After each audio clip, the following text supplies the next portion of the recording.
Hey everybody, Jay Superawesome here. I'd like to welcome you all to my 31 Days of Horror in October. Tuesday, October 11th, I watched HellRaiser 2022, the Hulu version. This story, a young woman struggling with addiction comes into possession of an ancient puzzle box, unaware that its purpose is to summon the Cenobites, a group of sadistic supernatural beings from another dimension. My thoughts. There's so much to unpack here. This Hulu version of HellRaiser is the 11th movie in this franchise. This movie can be considered a remake, a reboot, or just another sequel in the franchise. I really like this setup. To me, it felt like they intentionally left it up to you to decide where you personally wanted to fit it in. At least that's how I felt about it. There's so much in this story that took me back to the other movies in this franchise.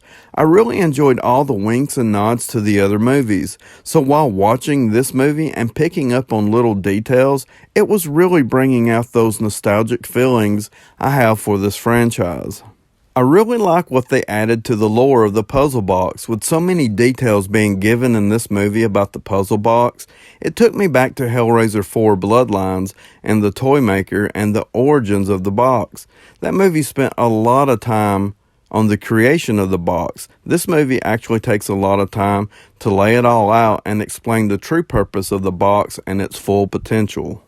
The puzzle box has 6 configurations, and once it's solved, the movie goes into Hellbound Hellraiser 2 territory. You can put 2 and 2 together and figure out what has to happen for the puzzle box to move through each configuration. There are deceptive elements in the storyline that's similar to a number of other Hellraiser movies. I really like the Cenobites in this movie. There's a few new ones and a few that are redesigns from other Cenobites from various other movies. Of course, I have to talk about the priest, the main Cenobite, the one that's in control of it all.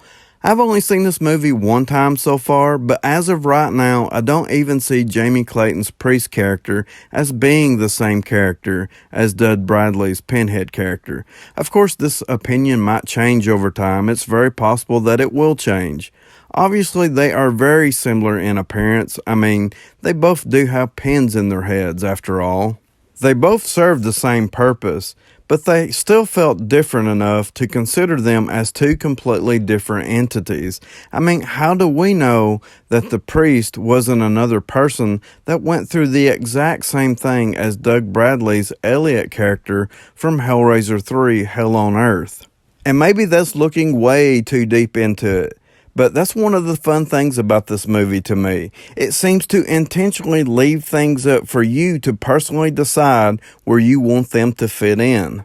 Finally, I wanted to mention the score. While I do think this movie has a good score, it does a good job of setting the mood and overall tone of the movie, but for me, it never quite reaches that epic level that some of the more classic Hellraiser movies do.